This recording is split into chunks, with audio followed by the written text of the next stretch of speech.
भाइ दिदीबहिनीहरू महावीर पुनको आजको भिडियो हेर्नुहोस्।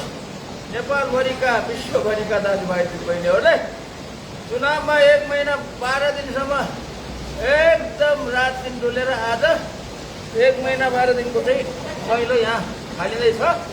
तातो पानीमा यो ठाउँको नाम चाहिँ तातो पानी हो। रातो पानीको तातो पानी अन्नपूर्ण गाउँपालिकाको यो चाहिँ पोखरे बगर छेउमा भएको रातो पानीको चाहिँ तातो पानीमा चाहिँ यहाँ एकदम आनन्द लिइरहेको छ। अनेक आनन्द आइरहेको छ। 18 दिन 1 महिना 12 दिनसम्म घुमेको चाहिँ आज आनन्द ल्याएको छ। अब नाच्नु पर्यो ल।